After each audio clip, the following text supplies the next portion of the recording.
안녕하세요. 사연에 빠지다의 DJ 민영입니다. 오늘도 첫 번째 사연 시작하기 전에 구독과 좋아요 버튼 눌러주시고요. 오늘의 사연 바로 시작해 볼게요. 안녕하세요. 평소 휴식 시간에 틈틈이 사연 채널을 애청하고 있는 시청자입니다. 저는 요즘 흔히들 말하는 돌싱, 돌아온 싱글입니다. 10여 년 전에 이혼한 후 현재 혼자서 살고 있어요. 한때 평생을 약속했던 두 사람이 갈라서게 된 데에는 다들 각자의 이유가 있겠지만 저는 남들보다 조금 더 특별하다면 특별한 그런 사연을 가지고 있습니다. 오래도록 제 마음 한켠에만 묻어두고 살았던 이야기를 여러분과 공유하고 싶어 글을 보내봅니다. 저는 미술을 업으로 삼은 사람입니다. 아주 어렸을 적부터 그림 그리는 것을 좋아했죠. 미술에 흥미를 보이는 저를 위해 저희 부모님께서는 제가 초등학교에 들어가기 전부터 집으로 미술 선생님을 모셔 수업을 받도록 해주셨어요.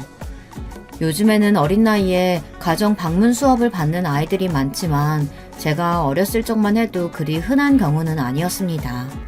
미술뿐만 아니라 저는 배우고 싶은 것이 있으면 뭐든지 배울 수 있었고요.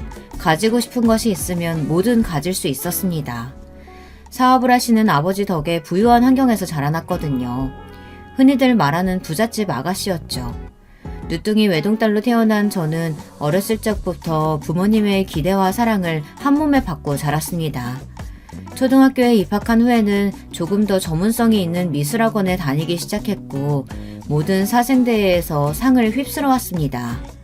부모님께서는 그런 저를 자랑스러워하셨고 우리 딸은 미래에 유명한 화가가 될 거라며 엄지를 치켜세워 주셨습니다. 고등학교에 들어간 후 저는 미대 입시를 시작했습니다. 재료비며 학원비며 돈 들어갈 곳이 한둘이 아니었지만 저희 부모님께서는 항상 제게 아낌없는 지원을 해주셨습니다. 그렇게 저는 부모님의 뒷바라지 덕에 유명한 미술대학교에 입학하게 되었습니다. 대학을 졸업하고 나서는 외국으로 유학까지 떠났습니다. 좀 더 넓은 세상에서 많은 것을 공부하며 제 작품 세계를 넓히고 싶었기 때문이죠. 부모님께서는 항상 제 의견을 지지해 주시며 제가 원하는 것을 할 수 있도록 묵묵히 도와주셨습니다. 저는 그런 부모님 덕에 항상 자신감 있고 긍정적이고 스스로를 사랑하는 자존감 높은 사람으로 자라났습니다. 몇 년간의 유학 생활이 마무리되어 갈 때쯤 저는 외국에 정착하여 그곳에서 작품 활동을 시작할 예정이었습니다. 국내보다는 외국에서 작가 활동을 하는 것이 조금 더 많은 기회를 얻을 수 있을 것 같다는 생각 때문이었죠. 잘 지내지? 별일은 아니고 네 아버지가 요즘 건강이 많이 안 좋으셔. 너한테는 굳이 말하지 말라고 하셨는데 그래도 네가 알고는 있어야 할 것 같아서. 요즘 딸 보고 싶다는 말씀도 자주 하시고 잠깐 한국 들어와서 재정비하는 시간도 좀 갖고 쉬다 가는 건 어떠니? 어느 날 걸려온 어머니의 전화에 저는 한국행 비행기에 몸을 실었습니다. 오랜만에 뵌 아버지의 얼굴은 제 기억 속 모습보다 많이 수척해 보였습니다. 전화기 너머로 들려오던 아버지의 목소리는 항상 건강하고 밝게 느껴졌었는데 멀리 나가 있는 자식이 혹시나 걱정할까봐 아픈 것도 말씀하시지 않으셨다니. 그동안 딸로서 너무 무신경했던 것 같아 마음이 좋지 않았습니다. 아버지께서는 평소 앓으시던 지병과 과로가 겹쳐 병원에 누워 계시던 상태였고 저는 그런 아버지를 돌보며 잠시 한국에 머물기로 했습니다. 아버지의 상태가 회복되실 동안 가족들과 시간을 보내고 재충전을 한 뒤 외국으로 돌아갈 생각이었죠. 그렇게 당초 예상했던 것보다 더 오랜 시간이 지났지만 아버지의 건강은 호전될 기미가 보이지 않았습니다. 오히려 전보다 눈에 띄게 기침도 늘어나고 식욕도 줄어들어 식사하기도 힘들어 하셨죠. 원래 계획대로라면 다시 외국에 돌아가고도 남을 시간이었지만 저는 결국 외국행을 포기했습니다. 이대로 외국에 나가서 작품 활동을 시작한다고 해봤자 아프신 아버지가 계속 마음에 걸릴 것이 뻔했고 꼭 외국이 아니어도 국내에서도 충분히 그림을 그릴 수 있었으니까요. 아버지께서 쾌차하실 때까지는 가까운 곳에서 지내며 자주 얼굴을 비칠 생각이었습니다. 제가 가족들 곁에 머물기로 했다는 소식에 아버지께서는 몹시 기뻐하시면서도 본인이 제 발목을 붙잡은 게 아닌가 싶은 생각에 미안한 기색을 보이셨습니다. 저는 그런 아버지의 손을 꼭 감싸드리고는 절대 그렇지 않다고, 지금껏 부모님께서 저를 도와주셨던 것처럼 저도 아버지께서 힘드실 때 곁에 있고 싶은 것이라고 말씀드렸습니다. 그렇게 저는 가족들 곁에서 개인 작품들을 그려내며 시간을 보내고 있었습니다. 너 혹시 선 볼 생각 없니? 너 한국에서 지내고 있다니까 주변에서 하도 선자리가 많이 들어와서. 네가 결혼 생각 없는 건 알고 있지만 아버지 건강이 요즘 들어 더 안 좋아지셨잖니. 난 저러다가 네 아버지 갑자기 쓰러지는 건 아닐까 걱정이다. 아버지가 말씀은 안 하셔도 너 결혼한다고 하면 좋아하실 거다. 주변에서는 다들 손주 자랑이고 난린데 너는 지금껏 애인 한 번 안 데리고 왔잖니. 엄마가 봤는데 사람 참 괜찮아 보이더라. 의사인데 인상이 좋아. 마음 편하게 가지고 한번 만나보기라도 해봐. 사실 전 결혼을 하고자 하는 생각이 전혀 없었습니다. 일단 저는 연애라는 행위 자체가 썩 잘 맞는 사람이 아니었습니다. 누군가에게 저를 맞추고 상대를 위해 저를 희생하고 관계에 매여 있고 싶지 않았습니다. 저는 항상 자유롭고 싶었거든요. 물론 저와 마음이 잘 맞는 사람을 만나 함께 시간을 보내고 감정을 교류하는 것도 참 즐거운 일이었지만 제게는 저만의 시간이나 제 작품 세계가 그에 못지않게 중요했습니다. 결혼 정년기는 조금 지난 나이였지만 전 전혀 마음이 조급하지 않았습니다. 쫓기듯 결혼하고 싶지도 않았고요. 그렇지만 어머니의 제안을 단칼에 거절하기도 쉽지 않았습니다. 어머니의 말씀대로 아버지의 건강이 날이 갈수록 좋지 않아지고 있었거든요. 아버지께서는 어렸을 적부터 자유분방했던 제 성격을 잘 알고 계셨기에 한 번도 제게 결혼에 관해 얘기를 꺼내지 않았지만 부모로서 당연히 하나뿐인 딸이 평생의 반려를 만나 안정적인 삶을 살길 원하실 터였습니다. 결국 저는 한참의 고민 끝에 선자리에 나가게 되었습니다. 당장 이 남자와 결혼을 해야겠다라는 생각보다는 어디 한번 만나나 보자 하는 생각이었죠. 안녕하세요. 오늘 나와주셔서 감사합니다. 사진보다 실물이 훨씬 아름다우시네요. 미술하시는 분이라고 들었어요. 저는 어렸을 적부터 공부만 하느라 미술이고 음악이고 그런 예술적인 것들에는 영 문외한이거든요. 그래서 그런지 예술하시는 분들 보면 참 멋져 보여요. 선자리에서 처음 만난 남편은 괜찮은 사람이었습니다. 예의도 바르고 멀끔하게 생긴 외모에 무엇보다도 제가 하는 일에 대해 관심이 많아 보였습니다. 남편은 피부과 의사였는데 홀어머니 밑에서 자라났다고 했습니다. 유복하게 자라온 저와 달리 어렸을 적부터 갖은 고생을 하고 커온 사람이었죠. 저희 어머니께서 혼자 저를 키우시느라 정말 고생 많이 하셨어요. 제가 어렸을 적에 사고로 아버지가 돌아가셨거든요. 고생하시는 어머니 보면서 전 죽어라 공부했어요. 내가 나중에 꼭 성공해서 어머니께 효도해야겠다는 생각뿐이었죠. 사실 이 자리도 어머니께서 하도 등 떠미셔서 나온 자리예요. 부모님들께선 다들 그렇잖아요. 자식이 얼른 결혼하고 손주도 낳았으면 좋겠고. 첫 만남부터 본인의 가족사며 속에 있는 생각들을 꾸밈없이 말하는 모습에 참 소탈한 사람이구나 라는 생각이 들었습니다. 부모님 등살에 못 이겨 선자리에 나왔다는 말에 묘한 동질감도 느꼈고요. 얘기를 나눠본 남편은 정말로 결혼에 큰 뜻이 없는 사람 같았습니다. 그런 모습에 오히려 더 호감이 갔던 것 같아요. 한 번의 선자리로 끝날 줄 알았던 만남은 그 뒤로도 이어졌습니다.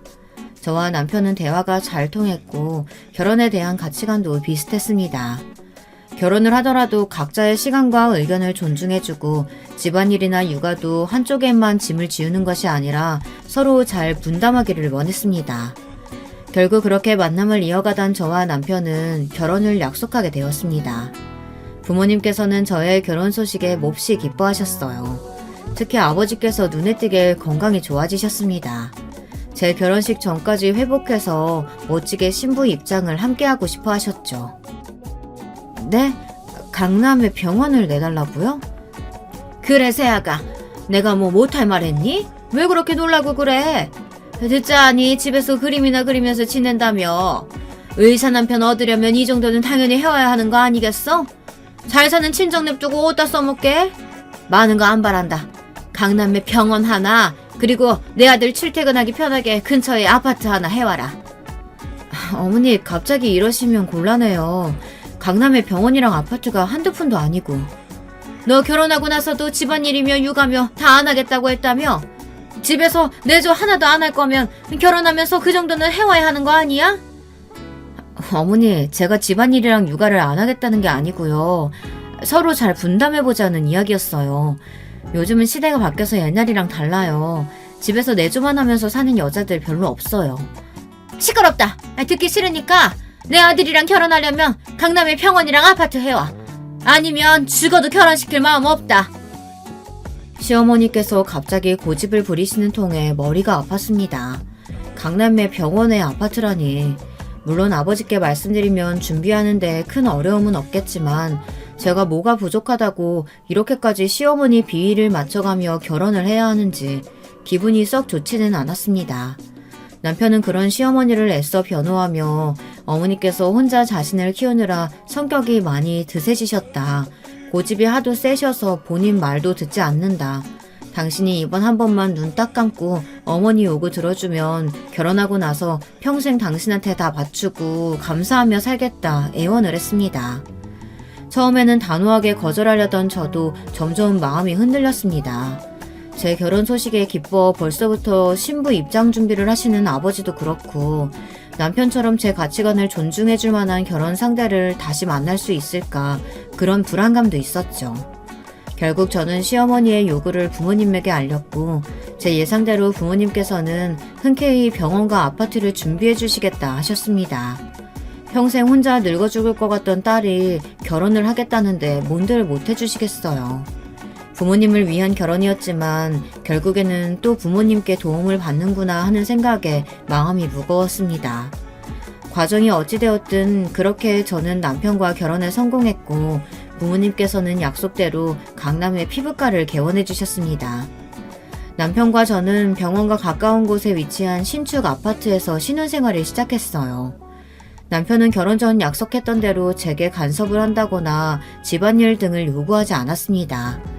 집에서 그림 작업을 하는 저는 생활 패턴이 평범한 직장인들과는 조금 달랐습니다. 어느 날은 새벽까지 깨어 그림을 그리기도 하고 어느 날은 오후 7시면 잠에 들기도 했죠. 당연히 아침에 출근해 저녁 시간에 퇴근하는 남편과는 생활 패턴이 다를 수밖에 없었습니다. 자연스레 저와 남편은 각자 식사를 따로 하게 되었고 집에 더 오래 머무는 제가 집안 청소나 빨래 등을 맡게 되었습니다. 남편과는 얼굴을 맞대는 시간이 짧으니 당연히 대화할 일도 적었고 덕분에 사이가 더 가까워지진 않았지만 그렇다고 특별히 싸울 일도 없었습니다. 결혼 후 매일같이 찾아오실 것 같던 시어머니께서도 연락 한 통 없으셨고요. 원하셨던 대로 병원과 아파트를 해왔으니 더 이상 간섭할 마음이 없으신가 보다 하고 편하게 생각하던 차였습니다. 얘, 넌 어떻게 된 애가 먼저 전화 한 통이 없니? 이러다 내가 갑자기 쓰러져 죽어도 모르겠다. 그깟 병원이랑 집 좀 해왔다고 만사가 해결되니? 그래도 며느리로서 기본적인 도리는 해야 될 거 아니야. 아유, 잘 사는 집안 딸이라고 아주 예의가 없어도 너무 없어. 죄송해요, 어머니. 안 그래도 전화 한번 드리려던 차였어요. 잘 지내세요? 잘 지내게는 퍽이나 잘 지내겠다. 너 때문에 우리 아들 걱정돼서 요새 잠도 통 못 잔다 내가. 하루 종일 집에 있는 네가 바깥 일하느라 바쁜 남편 위해서 밥 정도는 해줄 수 있는 거 아니니? 결혼한 지가 몇 달인데 마누라한테 따뜻한 밥 한 번 얻어먹어본 적이 없는 게 말이 돼? 어머니, 저도 집에서 쉬는 게 아니라 일하는 거예요. 남편하고는 식사 시간도 안 맞고요. 식사 외에는 청소며 빨래며 집안일 다 제가 도맡아 하고 있어요. 남편이 어머니한테 그래요? 제가 집에서 놀고 먹기만 하고 집안일은 하나도 안 한다고요? 얘가 어디 시어머니한테 말버릇이 그따위야? 그럼 의사가 바깥 일하느라 바쁘지 하루 종일 집에서 빈둥거리는 너 대신해서 집안일이나 하고 있을까? 잔말 말고 내일부터 당장 밥 차려줘라. 툭 끊겨버린 전화에 어안이 벙벙했습니다. 다른 사람도 아니고 시어머니에게 2년 전년 소리를 들을 것이라고는 생각하지도 못했었기에 몹시 기분이 상하기도 했고요. 그날 밤 병원에서 돌아온 남편에게 낮에 있었던 통화 내용을 말해주니 남편도 당황한 기색이었습니다. 어머니께서 전화로 그런 말을 하셨어? 오늘 오랜만에 연락 와서 어떻게 지내는지 말씀드렸더니 속이 좀 상하셨나 보네. 당신이 너그럽게 넘어가줘. 오늘은 그냥 넘어간다 쳐도 앞으로도 이렇게 계속 간섭하시면? 우리 애초에 결혼할 때부터 서로 생활 존중해주고 집안일도 분담해서 하기로 했잖아. 어머니께서는 꼭 내가 집에서 놀고 먹기만 하는 것처럼 말씀하시던데 나도 집에서 일하는 거야. 당신 병원일 때문에 바쁘기도 하고 내가 집에서 보내는 시간이 더 기니까 빨래며 청소며 별말 없이 도맡아 하는 거고 나도 일하느라 밥 제대로 못 챙겨 먹을 때 많아. 그러니까 당신이 어머니한테 주의 좀 드려. 듣다 보니까 기분이 좀 그러네. 우리 어머니는 하나뿐인 아들 걱정해서 그렇게 말씀하신 건데 좋게 좀 넘어가주면 안 돼? 솔직히 엄청 틀린 말도 아니잖아. 당신이 집에서 일하는 건 알겠는데 밥 정도는 차려줄 수 있는 거 아닌가? 내가 뭐 팔첩반상을 바라는 것도 아니고. 뭐? 당신 지금 뭐라 그랬어? 아니, 당신이 결혼할 때 이 집이랑 병원 해준 거 고맙게 생각하긴 한데 언제까지 그걸로 유세 떨 거야? 평생 이것 때문에 내가 당신한테 머리 조아리면서 살아야 돼? 솔직히 숨 막혀서 집에 들어오기도 싫어. 싸우기 싫어서 먼저 말 안 꺼냈는데 진짜 이 정도일 줄은 몰랐어. 이렇게 기본적인 것도 안 하는 여자일 줄은 상상도 못했다고. 이제 와서 그게 무슨 소리야? 우리 결혼할 때부터 다 약속했던 거잖아. 나 미수라는 사람이라 멋지고 좋다며. 평범한 사람들이랑 생활 패턴 다른 것도 다 이해한다. 내조 같은 거 필요 없다. 알아서 하겠다. 그렇게 말했던 게 누군데? 강남의 병원이랑 집 해오면서 평생 나한테 맞춰주며 살겠다더니 그리고 뭐? 기본적인 것도 안 하는 여자? 누가 들으면 내가 살림 하나도 안 하고 방치하는 사람인 줄 알겠다. 당신 지금 입고 있는 와이셔츠 누가 빨고 누가 다려놓은 건데 당신 퇴근하면 손 하나 까딱 안 하고 배달 음식이나 시켜먹고 치우지도 않고 들어가잖아. 그럼 내가 새벽에 작업 마치고 나서 치우고 설거지하고 청소며 걸레질이며 당신 결혼하고 나서 한 번이라도 해본 적 있어? 그런 건 당연히 집에 오래 있는 당신이 해야 되는 일 아니야? 하루 종일 집에 있는 아내가 남편 밥 하나 안 차려줘서 배달 음식 시켜먹게 하는 게 무슨 자랑이라고 큰 소리를 쳐. 그리고 이깟 와이셔츠 하나 다려놓은 게 그렇게 힘든 일이냐? 당신 부잣집 아가씨라 귀하게 큰 건 알겠는데 이 정도는 다른 집 여자들도 다 하고 사는 일이야. 돈도 안 되는 그림 조각이나 하루 종일 끄적게 대면서 뭘 그렇게 유세야? 남편 입에서 쏟아져 나온 말들은 정말 충격 그 자체였습니다. 제가 알던 사람이 맞나 싶었어요. 지금껏 저와 결혼하기 위해서 거짓말로 인격을 꾸며냈나 싶을 정도였죠. 내가 이런 사람한테 속아서 강남의 병원이랑 집까지 마련해오며 결혼을 했구나. 이런 후회가 밀려왔고 참을 수 없는 분노에 눈물만 흘렀습니다. 남편은 우는 저를 내버려두곤 방으로 들어가 버렸고 저는 그렇게 밤새 거실에서 홀로 울었습니다. 결혼식장에서 누구보다도 행복한 얼굴로 제 손을 잡고 걸어가시던 아버지, 저를 꼭 껴안아 주시며 눈물을 터뜨리시던 어머니가 생각나 더욱더 괴로웠습니다. 스스로 선택한 반려였으니 원망할 사람도 책임을 미룰 곳도 없었습니다. 그렇게 다음날 아침이 되었고 저는 그날부터 완전히 남편과 남남처럼 지내게 되었습니다. 애초에 사랑 없이 서로의 조건만 보고 시작된 관계였으니 남남처럼 지내는 것이 그리 어렵지는 않았습니다. 어쩌다 출퇴근하는 남편과 마주쳐도 서로 인사는커녕 눈길조차 주지 않고 쌩 나가버리고는 했죠. 남편은 점점 집에 들어오는 시간이 늦어졌습니다. 아마도 술을 마시고 다니는 것 같았어요. 요즘 많이 바쁘니? 전화도 자주 하던 애가 통 연락이 없어서. 남편하고는 잘 지내고? 요즘 아버지가 많이 안 좋으시다. 회사 일도 잘 못 보시고 아예 병원에 누워 계셔. 식사도 자주 거르시고 얼굴이 아주 반쪽이 됐다니까. 사위랑 같이 한번 와. 너 얼굴 보면 기운 좀 차리실 것 같아. 남편과의 결혼 생활이 엉망이 된 후 한동안 저 스스로를 돌볼 정신도 없어 부모님께 연락을 드리지 못했습니다. 어머니의 정성스런 간호에도 불구하고 아버지의 건강은 날이 갈수록 악화되었고 결국 회사 일도 제대로 보시지 못할 정도로 쇠약해지셨다는 어머니의 연락에 급하게 병원으로 찾아갔습니다. 어머니의 말씀대로 아버지는 살이 많이 빠지셔서 몹시 수척해 보이셨습니다. 이런 아버지께 마음의 짐을 더 얹어드릴 수 없어 차마 남편과의 일은 말할 수가 없었습니다. 그저 남편이 병원 일 때문에 바빠서 함께 오지 못했다. 문제없이 잘 지내고 있다고만 이야기했죠. 그래, 잘 지내고 있다니 다행이다. 그러고 보니 너희도 결혼한 지 벌써 1년이나 다 돼가는구나. 슬슬 좋은 소식 들려줬으면 좋겠는데. 아버지의 말씀에 굳어지는 표정을 숨기기 어려웠습니다.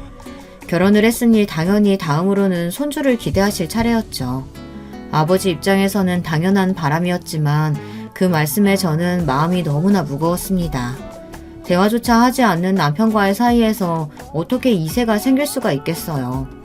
그저 어색하게 웃으며 노력해보겠다며 말끝을 흐릴 뿐이었습니다.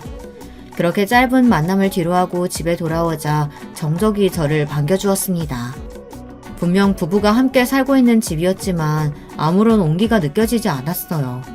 남편은 저에게 시위라도 하듯 거실에 아무렇게나 옷을 벗어놓거나 배달 음식을 먹고 며칠 동안이나 치우지 않은 채로 방치하고는 했습니다.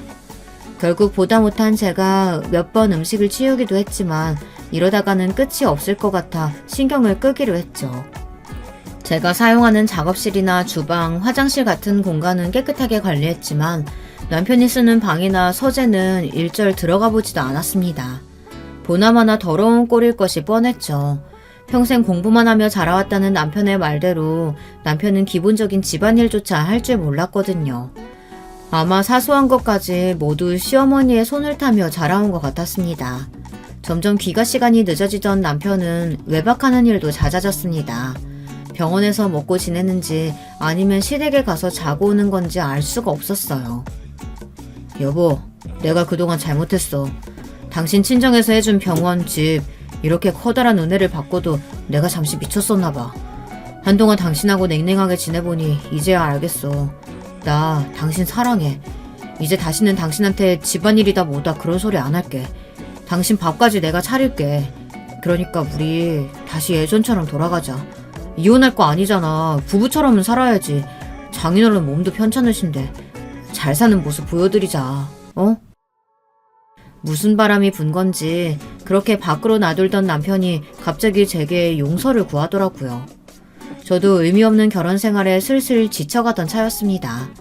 매일같이 어질러져 있던 집과 술에 취해 들어오는 남편, 서로 없는 사람 취급하며 살던 나날들. 제 눈앞에서 싹싹 빌고 있는 남편의 얼굴이 솔직히 가증스럽게 느껴지긴 했지만 저는 남편의 화해 요청을 받아들였습니다. 저도 더 이상 이런 결혼 생활을 지속하고 싶지는 않았거든요. 남편은 그날 이후로 정말 다른 사람처럼 변했습니다. 출근하면서 제 아침밥을 차려놓고 가질 않나 퇴근 후에는 청소기며 걸레질이며 집안 청소를 나서서 하고 생전하지도 않던 빨래를 돌려 다림질까지 해놓더라고요. 물론 집안일에 전혀 능숙하지 않은 사람이라 결과물은 영 시원찮았지만 그래도 성의를 보인다는 것이 중요했습니다. 연애 시절처럼 옆에 앉아 도란도란 이야기를 나누는 일이 늘어났고 틀어졌던 남편과의 저의 사이는 점점 회복되었죠. 아주 다정한 인꼬 부부까지는 아니어도 서로 없는 사람 취급하던 지난 날들과는 비교도 되지 않을 정도였죠. 그러던 어느 날 남편이 제게 조심스럽게 물어왔습니다. 이제 슬슬 아이를 가질 때도 되지 않았냐면서요. 물론 저는 딱히 이세를 가지고 싶은 생각은 없었습니다. 애초에 결혼해도 뜻이 없었는데 자식은 더욱더 계획에 없었던 일이었죠. 그치만 병상에 누워 계시는 아버지의 얼굴을 떠올리면 마음 한켠이 불편해지기는 했습니다. 우리 나이도 있고 양가 어른들께서도 손주 기다리시는 것 같고 내가 앞으로 정말 잘할게.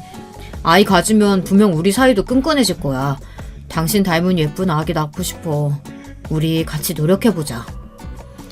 결국 남편의 부탁에 고개를 끄덕였고 그 뒤로 저와 남편은 이세를 갖기 위해 많은 노력을 기울였습니다.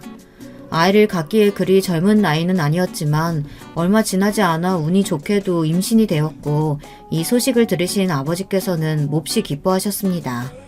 기뻐하시는 아버지의 얼굴을 보니 저도 마음이 한결 가벼워지더라고요. 솔직히 처음에는 제 뱃속에 생명이 생겼다는 사실 자체가 참 얼떨떨했습니다. 남편은 임신한 저를 거의 신주단지 모시듯 굴었습니다. 조금이라도 무거운 물건을 들려고 하면 후다닥 달려와 대신했고 임산부에게 좋다는 각종 음식을 사다 날랐으며 제가 새벽까지 작업을 하고 있으면 몸에 좋지 않다며 잔소리를 하기도 했죠. 그런 모습이 조금 어색하지만 마냥 싫지만은 않았습니다. 항상 타박만 하시던 시어머니께서도 언제 그랬냐는 듯이 친절한 목소리로 제 안부를 물어오시곤 하셨습니다. 아이가 생기니 이제야 제대로 된 부부 사이가 된 것 같다는 생각이 들었죠. 보통 임산부들은 14주에서 16주 사이에 입덧이 많이들 사라진다고 하지만 저는 이상하게도 입덧을 상당히 오래 했습니다. 그것도 아주 심한 입덧이었습니다. 음식을 입에 넣기는커녕 냄새만 맡아도 구역질을 할 정도였으니까요. 임신 초기에는 과하게 호들갑을 떨며 걱정하던 남편도 나중에는 조금씩 짜증을 내기 시작했습니다. 다들 시간이 지나면 괜찮아진다고들 하는데 당신은 왜 이렇게 유난이냐면서요. 음식 냄새만 맡아도 헛구역질을 하는 저 때문에 남편은 집에서 제대로 된 식사를 하지 못했으니 미안한 마음이 들기는 했죠. 그렇지만 한번 시작된 남편의 투정은 날이 갈수록 심해졌습니다. 원래도 마른 체구에 그리 건강한 체질이 아니었던 저는 입덧으로 살이 5kg 가까이 빠졌고 입덧뿐만 아니라 각종 임신성 질병과 컨디션 저하로 몹시 예민한 상태였습니다. 당연히 같이 살고 있는 남편에게 그 짜증이 자주 돌아가게 되었고 처음에는 어느 정도 받아주던 남편도 갈수록 태도가 눈에 띄게 까칠해졌습니다. 도대체 언제까지 그렇게 짜증만 낼 건데? 남들 다 아는 임신인데 당신은 왜 그렇게 유세야? 뭐든 어떻게 그냥 넘어가는 법이 없어. 짜증 받아주는 것도 이제 지친다. 뭐 애를 나 하나 좋자고 가졌어? 내가 무슨 죄인도 아니고 언제까지 당신 수발 들면서 지내야 되는 건데. 나도 숨 좀 쉬고 살자. 그렇게 남편은 점점 결혼 초의 모습으로 돌아가기 시작했습니다. 입덧 때문에 고생하는 저를 무시한 채 본인이 먹고 싶은 배달 음식을 시켜 먹거나 배가 불러오는 저를 두고 밤늦게까지 술을 마시고 돌아오고는 했어요. 어떤 날은 아예 연락도 없이 외박을 하기도 했습니다. 그런 남편의 모습을 보며 잠시나마 저런 인간과 행복한 미래를 꿈꿨던 제가 참 바보같이 느껴졌습니다. 사람은 고쳐 쓰는 게 아니라는 말이 괜히 있는 게 아니더라고요. 결국 저는 부른 배를 붙잡고 혼자서 집안일이며 식사를 챙기게 되었습니다. 아픈 곳은 많은데 가만히 누워서 쉬질 못하니 하루가 다르게 몸 상태가 나빠졌어요. 이유 모를 복통도 자주 찾아왔습니다. 그날도 아침부터 복통이 몹시 심했던 걸로 기억합니다. 눈을 뜨자마자 찾아온 복통에 간신히 화장실로 기어가 숨을 헐떡이고 있는데 출근 준비를 하던 남편은 그런 저를 힐끗 보고는 아무렇지 않다는 표정으로 집을 나섰습니다. 닫힌 문 뒤로 몰려오는 서러움에 화장실 앞에 주저앉아 한참을 울었던 것 같습니다. 한참을 울고 나니 울렁거리는 속에 뭐라도 집어넣어야겠다 싶어 자리에서 일어나는데 순간 아랫배에 지금까지 느껴보지 못한 통증이 찾아왔습니다. 배가 찢어지는 듯한 아픔에 그대로 자리에 꼬꾸라졌고 그렇게 의식을 잃었습니다. 눈을 뜨니 병원이었고 어머니께서 엉망이 된 얼굴로 침대 앞에 앉아 계셨습니다. 유산이라고 했습니다. 쓰러졌던 제가 발견된 건 늦은 새벽이었습니다. 저는 꼬박 하루 동안 바닥에 엎어져 있었던 것입니다. 남편은 그날도 어김없이 늦게 집에 돌아왔고 바닥에 쓰러져 있던 저를 보고 급하게 구급차를 불렀습니다. 발견될 당시 제 주변은 온통 하열한 피로 가득했다고 합니다. 조금이라도 일찍 병원을 찾았으면 아이를 살릴 가능성이 있었을 텐데 너무나 늦게 병원을 찾아왔고 평소에 산모 건강도 좋지 않아 아이가 오래 버티지를 못했다고 했습니다. 소식을 전해 들으신 아버지께서는 충격에 의식을 잃고 중환자실로 옮겨지셨습니다. 너무나 갑작스럽게 찾아온 슬픔에 실감이 잘 나지 않았습니다. 밤마다 아픈 배와 울렁거리는 속을 붙잡고 잠들 때면 왜 이렇게까지 나를 고산스럽게 만드나 아이가 원망스러울 때도 있었지만 막상 뱃속에서 자라나던 생명을 잃고 나니 엄청난 슬픔이 저를 찾아왔어요. 슬픔이라는 짧은 단어로는 전부 설명할 수 없는 감정이었습니다. 그러게 임신한 몸으로 뭐하러 그렇게 무리를 하니? 아휴 미련하기는. 아휴 나도 드디어 손주 한번 안아보나 했더니 결국 이렇게 되는구나. 병실에 찾아와 위로는커녕 악담을 늘어놓는 시어머니를 보고서는 아무 감정도 들지 않았습니다. 그저 텅 빈 눈동자로 시어머니를 바라볼 뿐이었죠.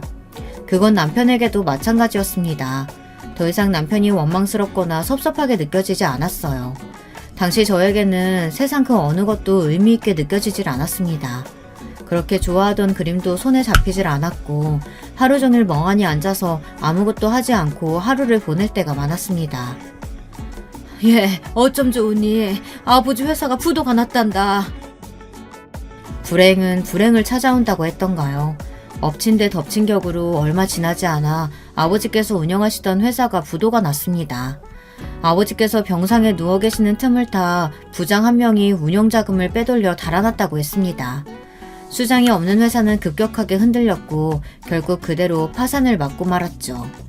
어머니께서는 충격에 쓰러지셨고 유산 이후 남보다 못한 사이가 된 남편은 부도 소식을 알게 된 후 전보다 더 냉랭해졌습니다. 남편은 점점 집을 비우는 날이 잦아졌고 시어머니께서는 부도 소식에 안부를 묻기는커녕 집이랑 병원 팔아서 친정에 보태줄 생각은 추워도 말라며 으름장을 놓으셨습니다.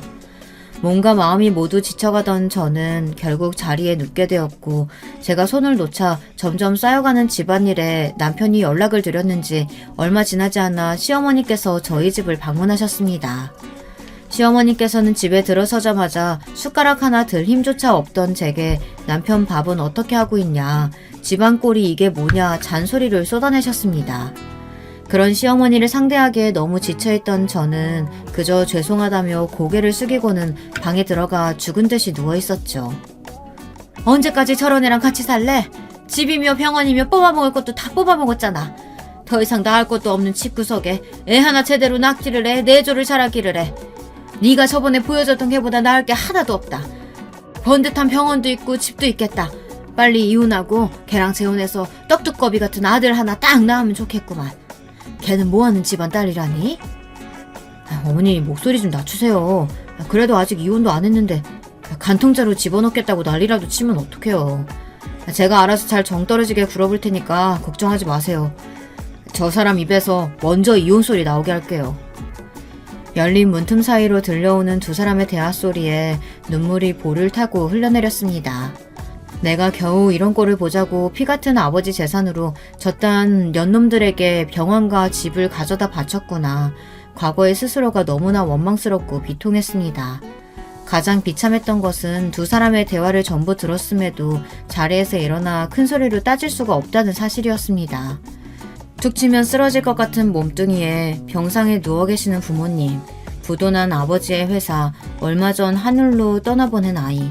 스스로가 너무나 한심했고 보잘것없이 느껴졌습니다. 재혼이니 뭐니 멀쩡한 아내를 두고 불륜을 저지르고 있는 남편에게 한마디 말조차 꺼낼 수 없을 정도로요. 그 뒤로 시어머니께서는 저희 집에 머무시며 남편의 뒷바라지를 하셨습니다.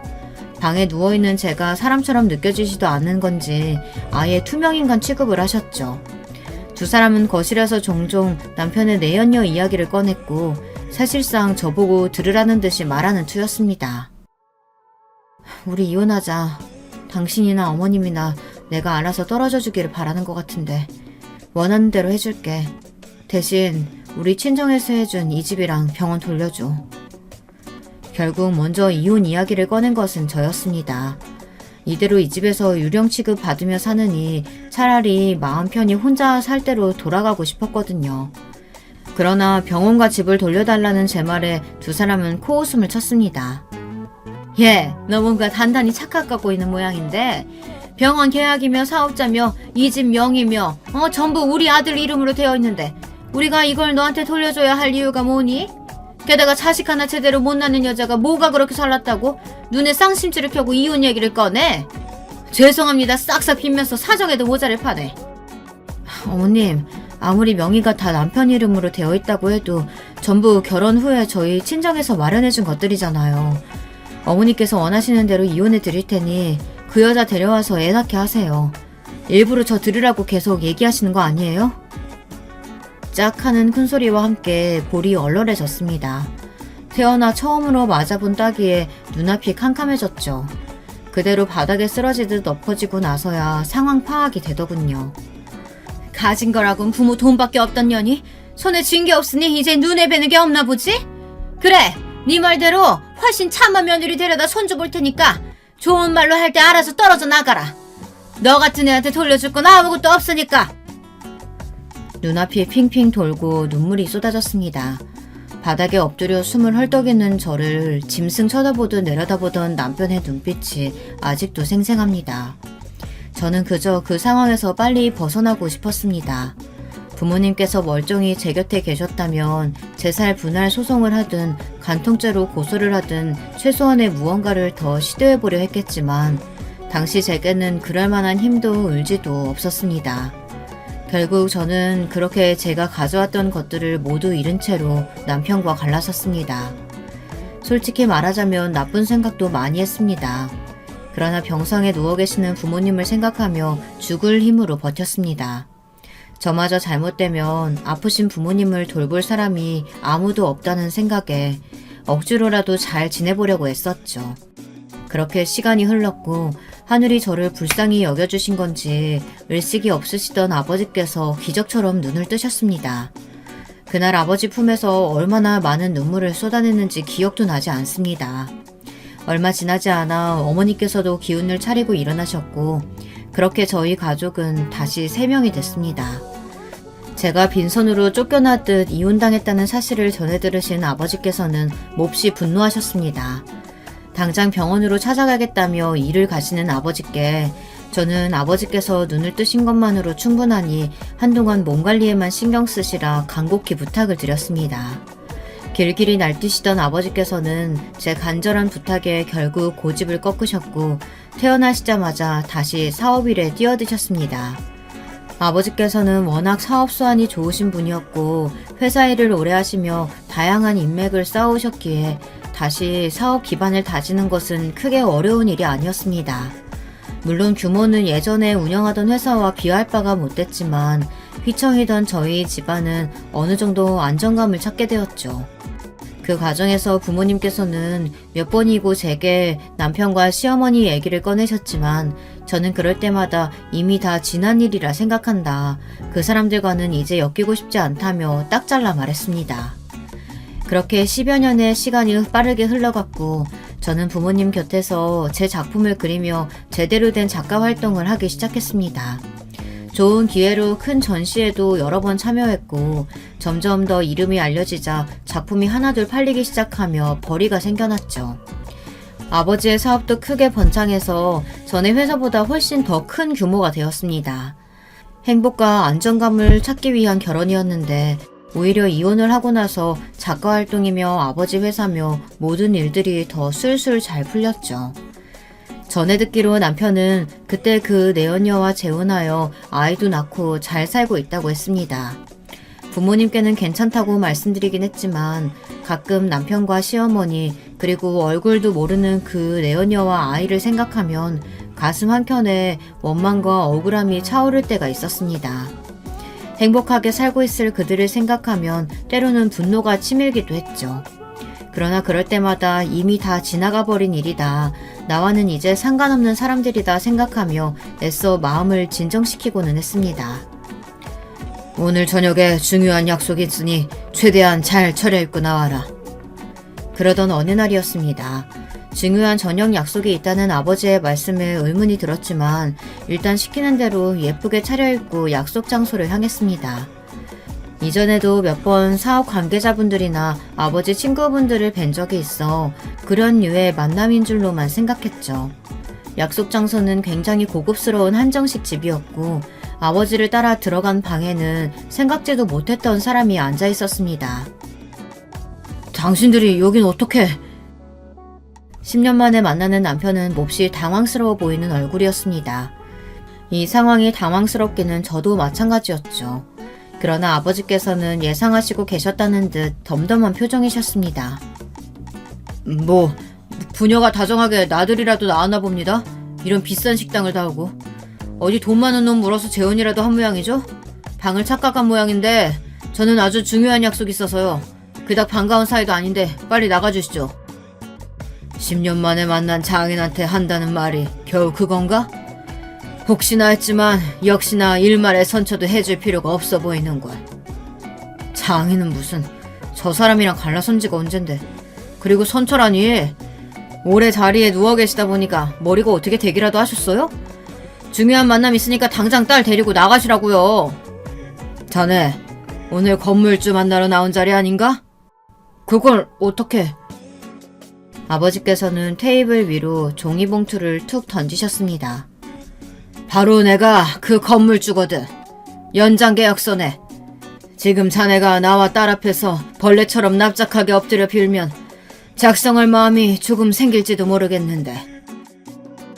아버지의 말씀에 남편은 표정이 급속도로 굳어지더니 떨리는 손으로 종이봉투를 아무렇게나 뜯어냈습니다.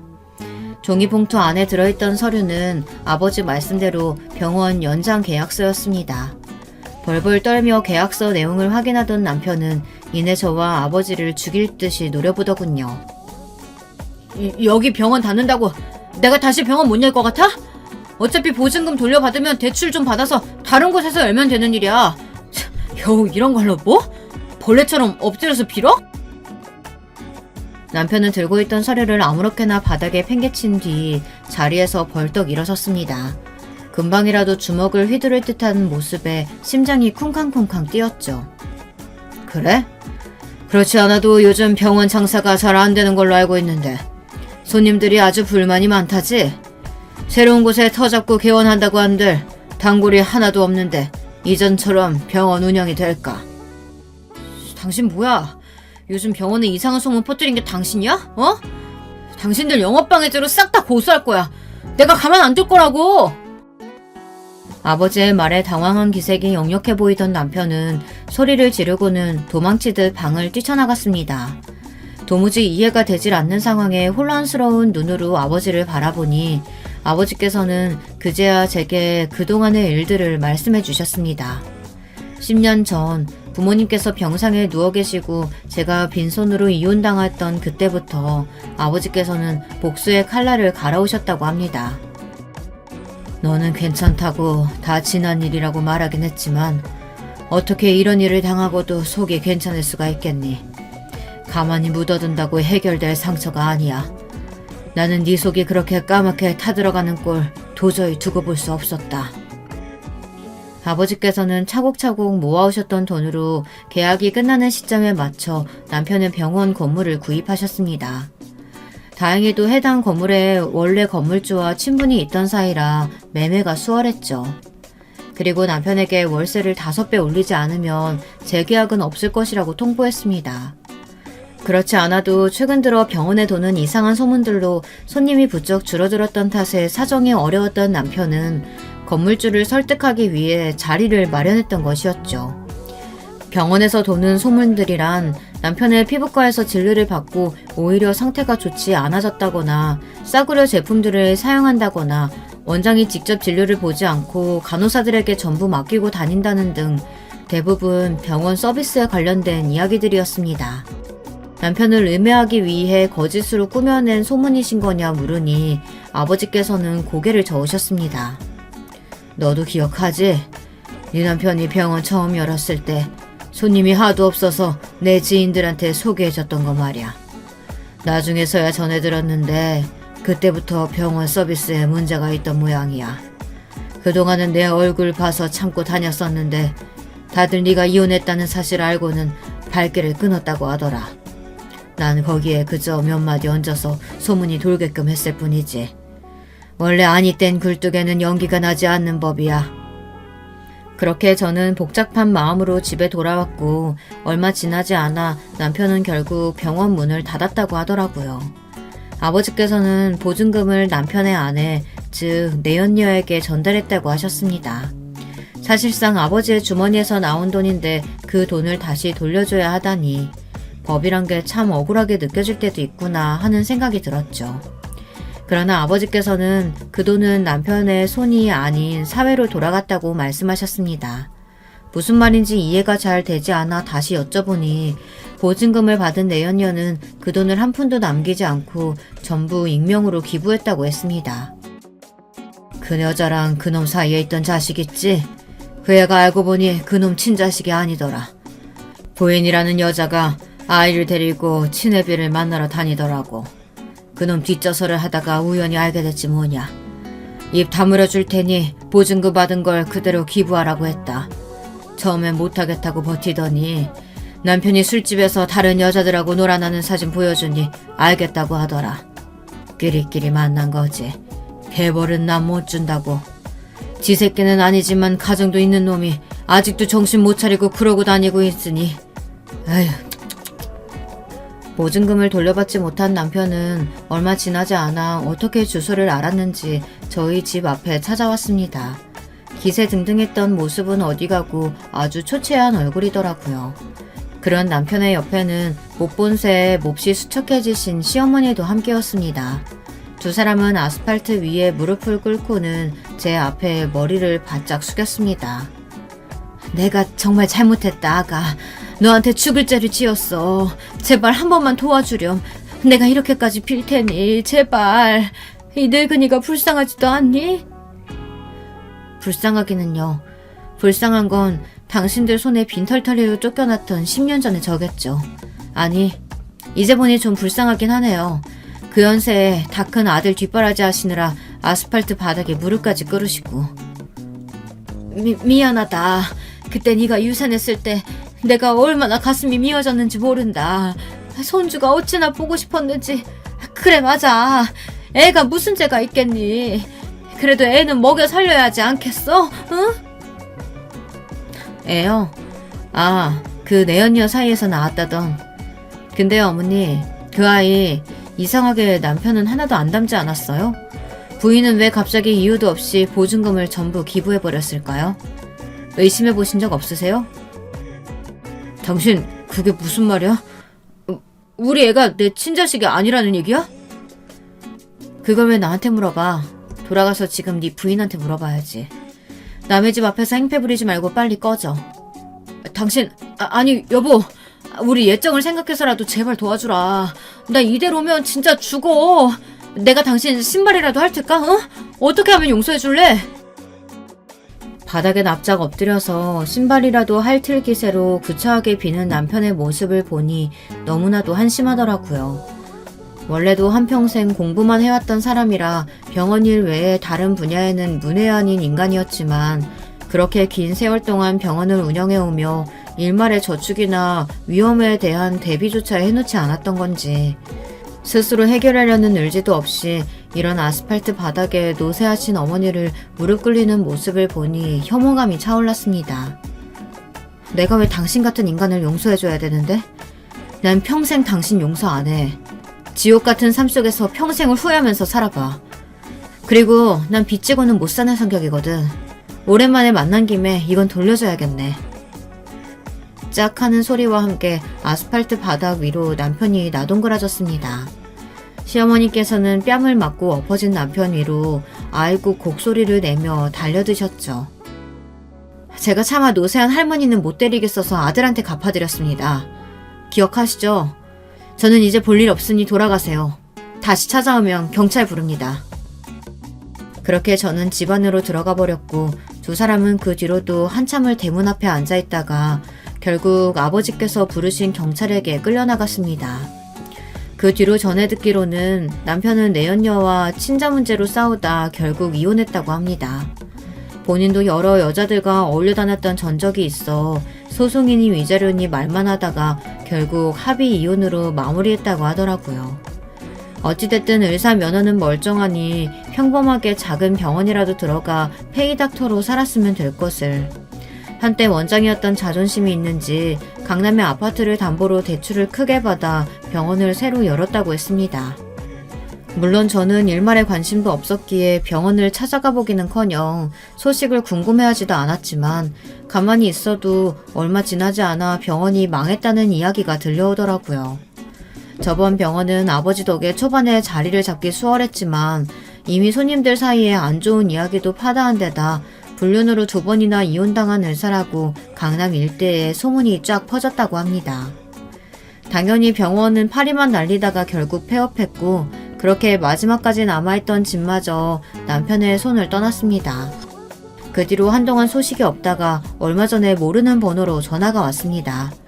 혹시 하고 받아보니 익숙한 목소리더라고요. 요새 정말 너무 힘들다고 시어머니께서 쓰러지셨는데 병원비 낼 돈도 없다며 제발 도와달라고 비는데 어찌나 구차하던지요. 바로 끊어버리고는 번호 차단까지 했습니다. 남편의 병원이 있던 자리에 저는 저만의 갤러리를 열었습니다. 아버지께서 그 장소를 제가 원하는 대로 사용할 수 있도록 해주셨거든요. 그동안 그려왔던 그림들도 전시하고 한켠에는 작업실도 만들어 계속 그림을 그리고 있습니다. 결혼은 정말 제 인생의 무덤이었던 것 같아요. 제 스스로 묫자리까지 만들어 들어갔지만 결국엔 스스로 파헤치고 나왔으니 참 다행이죠. 손주를 보고 싶어 하셨던 아버지께서는 이제 그런 건 다 필요 없다며 다른 무엇보다도 저의 행복이 가장 중요하다고 말씀해 주십니다. 아버지의 말씀대로 전 지금 혼자서도 너무나 행복합니다. 남은 인생 누군가의 아내, 누군가의 어머니가 아니라 저라는 사람 자체로 아버지 어머니 곁에서 오랫도록 작품 활동하며 행복하게 살아가고 싶습니다. 여러분, 두 번째 사연 시작하기 전에 좋아요, 구독 꼭 눌러주실 거죠? 그럼 두 번째 사연 바로 시작합니다. 안녕하세요. 저는 서울 강남에 사는 50대 후반 여자입니다. 남편이 퇴근하기 전에 시간이 남으면 유튜브로 사연 듣는 게 취미라 자주 듣다가 제 얘기도 소개하고 싶어서 제보하게 됐어요. 자식들도 이제 다 커서 집에 있는 시간이 없고 또 요즘 제 인생에 변화가 있어서 이번 기회에 용기 내어 제보합니다. 태어나길 서울 토박이로 태어났고 우리 집, 그러니까 친정은 어릴 때 여유가 많은 집이었습니다. 듣기론 친가도 외가도 다들 잘 사는 집이었는데 특히 외할아버지가 장사로 수완이 꽤 좋으셨대요. 그래서 막내딸인 엄마에게 재산도 많이 주셨는데 엄마의 딸인 저를 너무나도 예뻐하셔서 제가 갈 때마다 용돈도 두둑하게 주시고 온갖 지원은 다 해주셨습니다. 엄마가 막내라서 외할아버지는 제 친구들의 할아버지들보다 더 나이가 많으셨는데 겉모습만 보면 상당히 정정하셔서 우리 할아버지가 더 젊어 보이셨어요. 외할아버지는 제가 고등학교 1학년 때 돌아가셨는데 저는 그때 우리 엄마가 우는 모습을 태어나서 처음 봤습니다. 외할아버지는 암으로 돌아가셨는데 돌아가시기 전에 아프셨을 때도 엄마와 제가 병원에 가면 반응을 특히 많이 하셔서 저도 너무 슬퍼서 한동안 정신을 차릴 수가 없었어요. 외할머니는 제가 대학생 때 돌아가셨고 두 분의 재산은 외삼촌들과 엄마가 나누어 가졌는데 꽤 많은 돈이었습니다. 두 분이 돌아가시기 전에도 친가도 잘 살았고 외할아버지가 우리 집에 특히 애정을 주셔서 저는 어릴 때부터 상당히 유복하게 자랐어요. 우리 아버지는 은행에 다니셔서 벌이가 적지 않았죠. 동네에서 우리 집이 유난히 컸고 옷도 제 옷이 제일 좋고 예뻤습니다. 그렇다고 사치를 부리는 편은 아니라 그냥 적당히 여유롭게 자랐는데 덕분에 특별한 구김살 없이 자랄 수 있었어요. 그리고 저는 외동이라 부모님의 사랑을 독차지하며 컸습니다. 어릴 땐 친구들처럼 오빠나 언니 혹은 동생이 있었으면 좋겠다고 생각했는데 어느 순간 혼자도 좋더라고요. 무엇보다 엄마가 저랑 함께하는 시간이 많아서 나중엔 외동을 즐겼습니다. 그렇게 전 자라서 대학에 가게 됐는데 저 때만 해도 여자가 대학에 가는 경우는 별로 없었어요. 제 전공은 국어국문학이었고 대학 생활은 아주 즐거웠답니다. 그리고 저는 거기서 지금 남편을 만나게 됐는데 첫사랑은 아니었고 오히려 첫사랑과 헤어졌을 때 저를 옆에서 놀리던 동기였어요. 제 첫사랑은 동아리 오빠였는데 지금 생각해도 멋있는 사람이었습니다. 제가 첫눈에 반해서 들이댔는데 이미 그 오빠는 너무 예쁜 선배 언니가 여자친구로 있었어요. 그래도 저는 10번 찍어 안 넘어가는 나무 없다고 끝까지 몇 년을 들이대서 결국엔 사귀었는데 2개월 만에 대차게 차였어요. 첫사랑이었고 태어나서 남자친구를 처음 사귀었던 첫연애라 헤어지고 너무 슬퍼서 동기들을 돌아가며 불러서 술을 마셨습니다. 그때는 이별하면 세상이 무너지는 줄 알았고 제 인생은 거기서 끝나는 줄 알았죠. 남편은 그때 그냥 동기 중 한 명이었는데 제 술친구였어요. 너무 슬퍼서 남편을 앞에 두고 울고 있으면 저를 달래주던 건 아니고 그냥 앞에서 실실 웃으며 자기가 선배한테 다시 사귀라고 말을 대신 전해줄까 하며 놀렸습니다. 처음엔 그게 얄미웠는데 시간이 지날수록 같이 울어주던 동기들도 고마웠지만 저렇게 제 슬픈 감정을 없애준 남편이 참 고맙더라고요. 그러다 보니 저도 남편을 자주 불러냈고 그렇게 둘이 지낸 시간은 길어져서 결국 우린 사귀게 되었습니다. 결혼하고 한 사실인데 남편은 애초에 제가 첫사랑이라고 하더라고요. 그래서 제가 동아리 선배와 헤어졌을 때 너무 기뻤다고 합니다. 그것도 모르고 저는 남편을 불러내어 저를 위로해달라 했던 거죠. 선배와 사귈 때는 연애하는 내내 설레고 좋아서 어쩔 줄 몰랐는데 남편과 만날 땐 그냥 진짜 친구 만나는 기분이었는데 대신 남편을 만나는 내내 너무 웃어요. 웃겨서 시간 가는 줄 모르는 그런 친구들 있잖아요. 남편이 딱 그랬는데 선배와 사귈 땐 저를 꾸며내고 어떻게든 좋은 모습만 보여주려고 애썼는데 남편을 만날 땐 제 밑바닥까지 보여줄 수 있었습니다. 처음에는 그래서 남편과 결혼하진 않겠다고 생각했는데 시간이 지날수록 주변에서 언니들이 제 마음이 편할 수 있도록 하는 남자가 진국이라며 결혼을 부추겼어요. 때마침 남편도 저와 결혼하겠다고 만날 때마다 꽃다발을 들고 와서 마치 세뇌하는 것처럼 결혼하자고 연부를 외웠습니다. 언니들 말대로 평생 살 건데 내가 가장 편하고 나를 다 내려놔도 아무 문제가 없는 사람과 결혼하는 게 맞다 생각하기도 했고 또 다른 남자를 만나기엔 제 성격상 귀찮고 또 그 새로운 사람을 만나서 알아가는 과정이 저한텐 버거워서 남편의 결혼하자는 요구를 승낙하게 되었습니다. 남편은 졸업하고 은행에 들어갔는데 마침 우리 친정아버지가 은행에 다니셔서 남편을 아주 좋게 봤어요. 아무래도 같은 분야니까 말도 잘 통해서 결혼한다고 했을 때 아버지는 크게 반대가 없으셨습니다.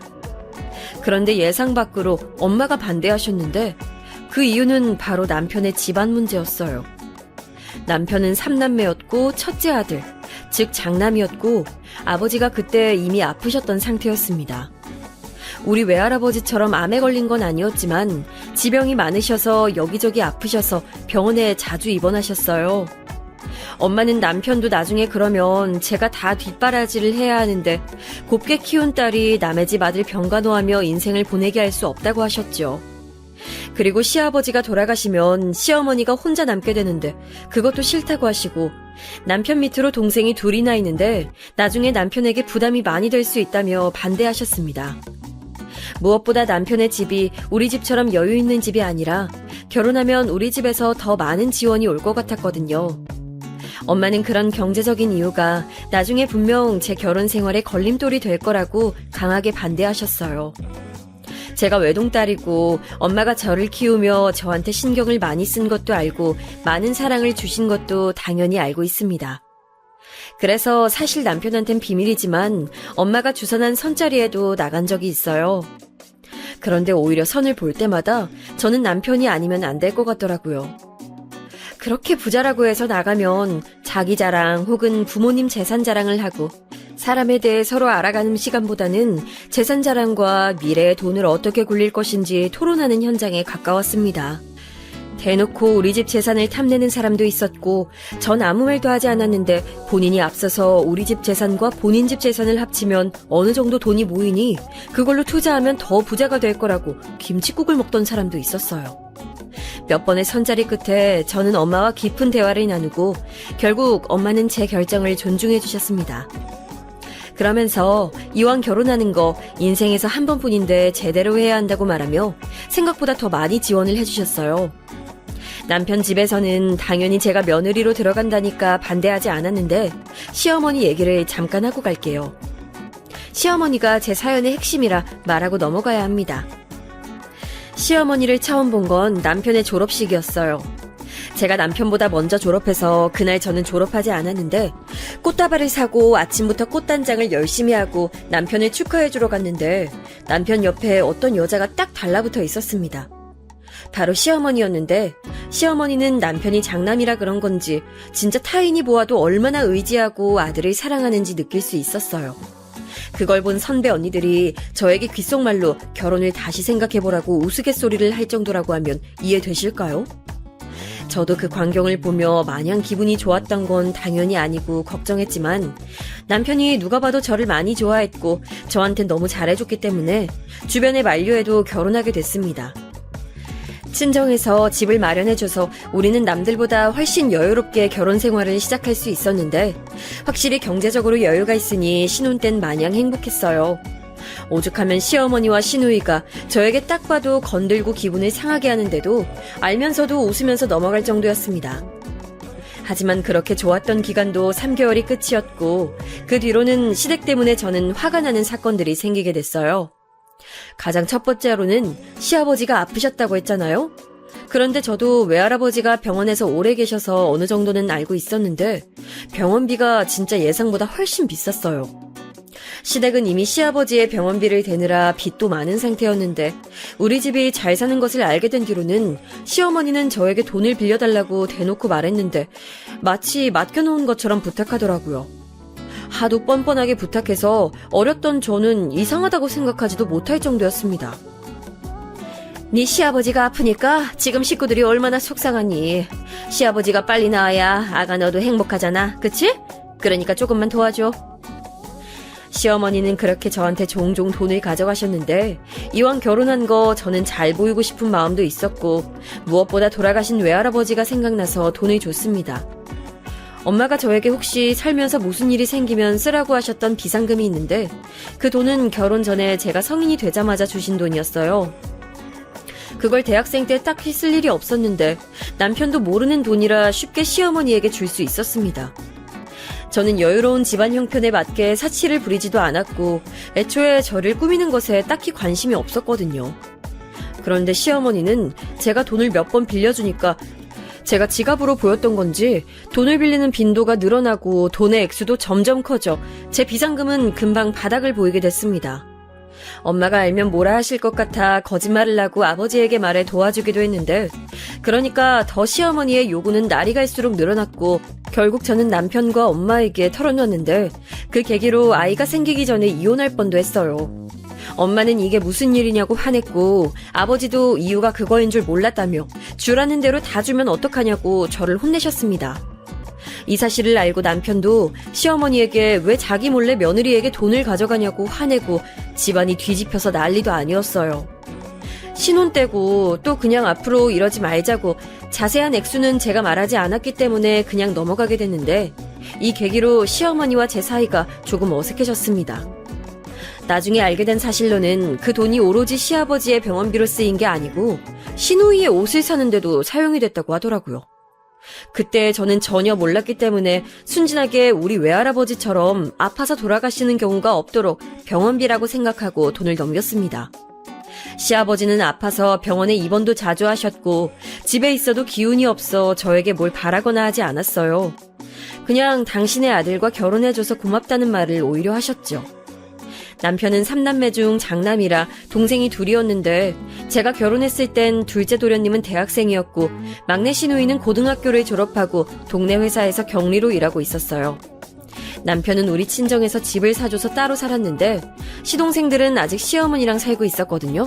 그런데 제가 시댁에 갈 때마다 시누이가 얼마나 얄미웠는지 몰라요. 저는 요리를 살면서 해볼 일이 별로 없기도 했고 또 관심도 없어서 잘하지 못했는데 시어머니는 본인이 요리를 가르쳐준다고 저를 시댁으로 종종 부르셨습니다. 그래서 남편은 출근했으니 저도 혼자 집에 있으면 심심하니까 시댁에 가서 요리를 배워야지 생각하고 갔더니 퇴근한 시누이가 제가 한 요리를 맛보고 이게 뭐냐고 대놓고 면박을 주더라고요. 시어머니가 가르친 대로 한 요리인데 어찌나 뭐라 하던지 너무 민망했습니다. 아니, 언니는 이렇게 요리하는데 오빠가 뭐라 안 해요? 그냥 별말 없더라고요. 잘 먹던데요. 심지어 잘 먹어서 살쪘잖아요. 우리 오빠지만 진짜 보살이다 보살. 언니, 우리 엄마한테 요리 많이 배워요. 소금을 넣으니 살이 찌죠. 남편은 제 말대로 진짜 그냥 제가 한 요리는 잘 먹기도 했었고 무엇보다 엄마가 제 요리 실력을 알기도 했고 결혼해서 처음 살림하게 된 딸이 걱정된다고 집에 일하시는 이모를 몇 번 보내주셨거든요. 제가 어릴 때부터 우리 집에서 일하셨던 이모라 제 입맛을 아니까 종종 남몰래 와서 요리를 해주셨는데 요리 솜씨가 워낙 좋으셨던 분이라 남편도 잘만 먹었어요. 저는 시어머니보다 일하던 이모에게 요리를 배웠고 나중에 그 솜씨로 시댁 가서 요리했더니 진짜 그렇게 아프셔서 기운이 없던 시아버지가 밥을 한 그릇 다 비우실 정도였습니다. 저한테 고맙다고 하실 정도였는데, 근데 그걸 보고 시어머니가 뭐라고 했는지 아세요? 역시 나한테 배워서 요리가 늘었네. 앞으로도 와서 배워. 요리도 해야 느는 거야. 알겠니? 저기에 뭐라 대답해야 할지 도저히 몰라서 가만히 있었더니 시누이도 옆에서 본인 엄마의 음식 솜씨가 워낙 유명해서 이웃들이 와서 일부러 밥을 먹고 간다고 하더라고요. 그런데 진짜 제가 시누이와 시어머니가 얄미워서 그런 게 아니고 진짜 시어머니의 요리 솜씨는 객관적으로 별로입니다. 오죽하면 남편이 결혼하고 제가 한 요리를 먹고 살이 10kg이 넘게 찔 정도였어요. 평생을 살이 찐 적 없는 남편이라 결혼 전에 너무 말라서 저는 남자가 왜 이렇게 말랐냐고 물어볼 정도였는데 결혼하자마자 제 요리를 먹고 찐 남편은 김치찌개가 이렇게 맛있는 음식인 줄 몰랐다고 할 정도였어요. 저한테 막 심하게 시집살이를 시키진 않았는데 이런 식으로 감정을 상하게 하는 시어머니와 시누이 때문에 저는 시댁 가는 것을 좋아하지 않았습니다. 그런데 시어머니는 장남에 대한 사랑이 엄청나서 시댁에 간 날이 일주일만 지나도 얼굴을 까먹을 정도라고 집에 오라고 계속 전화해서 안 갈 수도 없었어요. 가기가 싫어서 남편만 보내려고 했더니 남편이 그래도 결혼했는데 혼자 가면 남들이 뭐라고 생각하겠냐고 저를 꼭 데려갔습니다. 남편은 저한테 진짜 최고의 남편이었는데 돈도 잘 벌고 무엇보다 다정하고 웃겼어요. 저는 웃긴 사람이 이상이었던 적은 없는데 남편을 만나고 나니까 제가 웃는 상황이 많아서 친구들에게 웃긴 사람과 결혼하라고 할 정도였습니다. 장남한테 엄청나게 의지하는 시어머니는 남편에게 진짜 하루도 빠짐없이 전화하고 집에 무슨 문제가 생기면 무조건 남편에게 먼저 연락하셨어요. 분명 집에 도련님이 있는 것을 저는 알고 있는데 시아버지가 상태가 안 좋아지면 병원도 119도 아니고 은행에서 일하는 남편에게 제일 먼저 알리셨습니다. 시아버지는 입원과 퇴원을 반복하셨는데 거기에 대한 비용을 우리 집이 제일 많이 지출했어요. 둘째 도련님이 대학교를 졸업하고 취업해서 돈을 벌어도 막내 시누이가 격리 일을 하며 돈을 벌고 있어도 결혼한 우리 남편이 제일 많이 돈을 줬습니다. 만약 우리 친정이 여유 있지 않았으면 아마 우리 부부는 결혼하고 1년 만에 길바닥에서 생활했어야 할 거예요. 물론 시어머니가 일하고 있지 않아 수입이 없었기 때문에 자식들이 돈을 모아서 시아버지 병원비와 시어머니 생활비를 드려야 한다는 사실은 저도 알고 결혼했으니 어느 정도 예상은 했었어요. 하지만 저도 아이를 가질 계획이 있었는데 자꾸 월급의 반이 넘게 시댁으로 빠지니 현실적인 문제가 생겨서 남편과 진지하게 얘기도 많이 했습니다. 하지만 대화의 끝은 항상 시어머니가 3남매를 키우느라 특히 장남인 남편의 대학을 보내겠다고 막내 시누이는 대학도 못 갔으니 어쩔 수 없다는 결론이 나왔어요. 남편은 잘하면서 자기가 제일 지원도 많이 받았고 첫째라 부모님의 기대도 있으니 그걸 갚아야 한다고 했고 외동이었던 저는 형제가 있으니 어쩔 수 없나 생각하고 동의했습니다. 결국 부족한 생활비는 우리 친정에서 사정을 알고 도움을 주어 해결했는데 돈도 문제였지만 결혼하고 남편은 아직도 그 집의 아들 역할을 많이 했어요. 물론 저도 이해는 하지만 문제는 그 정도가 지나쳤다는 겁니다. 이미 결혼해서 차를 타고 30분 거리에 있으니 웬만한 일은 도련님도 집에 있으니까 도련님과 시누이의 도움을 받았으면 좋겠는데 시어머니는 시아버지가 병원에 입원해야 하는 일이 있으면 항상 우리 남편을 불렀어요. 또 퇴원할 때도 남편을 부르고 그러다 보니 주말은 시댁에 가는 게 당연했고 소중한 쉬는 날도 시댁에 가야 했죠. 그러다 제가 첫째를 임신하게 됐는데 어느 날은 저도 참다가 빵 터져버린 날이 있습니다. 제가 임신 중에 다행히 첫째 때는 입덧도 없었고 몸도 건강했어요. 그래서 너무 집에만 있어도 좋지 않대서 일부러 친정도 자주 방문하고 했습니다. 하나밖에 없는 외동딸이 임신했다고 하니까 부모님도 저에게 신경을 많이 쓰셨고 또 제 건강에 대해 걱정하셨어요. 그런데 그날은 제가 남편과 같이 시간을 내서 산부인과로 방문하자고 한 날이었습니다. 정기검진이었는데 갑자기 아침에 시어머니가 전화가 와서 울면서 시아버지가 아프다고 병원에 같이 가자는 거예요. 그날 전에는 저도 남편에게 웬만하면 시댁에 보내줬는데 그날은 저랑 같이 병원에 가는 날이었고 심지어 그 이유도 임신 때문이었는데 시아버지 때문에 또 시댁에 불려가는 남편을 볼 수가 없었습니다. 아니, 꼭 가야 하는 거야? 오늘 몇 주 전부터 힘들게 예약 잡은 거잖아. 아버지가 아프시다는데 어떡해. 나도 이런 적이 처음이라 너무 힘들다. 그럼 나 혼자 가? 병원을? 당신 마누라는 걱정 안 돼? 제가 평소와 다르게 말하니까 남편은 한숨을 쉬고 시어머니에게 전화해서 둘째 도련님과 가라고 했더니 네 아빠 죽겠다는데 장남이 어떻게 그럴 수 있냐고 울면서 따지는 목소리가 하도 커서 제 귀에까지 들렸습니다. 물론 이걸 들으면 제가 매정하다고 생각할 수도 있는데 저렇게 시어머니의 난리 때문에 집에 가면 막상 시아버지는 평소 지병이 있으니 기침을 하거나 속이 체했다거나 가벼운 증상일 때가 많았어요. 병원에서도 이 정도 증상으로 오지 말고 나중에 진짜 숨을 쉬기 힘들면 그때 입원하라고 할 정도로 시어머니는 막무가내로 남편을 부르는 경우가 대부분이라 저도 그렇게 행동했습니다. 남편이 아무리 제 검진일이니까 봐달라고 해도 시어머니는 자식 키워봤자 소용없다며 남편이 결혼하더니 완전히 바뀌었다고 그걸 다 제 탓으로 돌렸어요. 결국 저는 그날 남편을 시댁에 보내고 친정에 전화해서 친정아버지와 같이 병원에 갔다가 아예 친정에서 잤습니다. 다음날 남편이 친정집으로 와서 싹싹 빌고 표정이 안 좋은 친정엄마에게도 빌고 다시는 이런 일이 없을 거라고 우리 부모님 앞에서 손이 닳도록 빌어 다시 집에 가게 됐는데 역시나 시아버지는 큰일이 아니었어요. 더 웃겼던 점은 이 일로 시어머니와 시누이가 또 저한테 뭐라 했는데 이유가 시댁 무서운 줄 모른다는 이유였습니다. 감히 시아버지가 아프다는데 자기 몸을 더 챙겼다고 어떻게 그럴 수가 있냐는 시어머니의 말에 그럼 알아서 아기 낳을 테니 연락하지 말라고 했더니 시어머니는 난리가 났어요.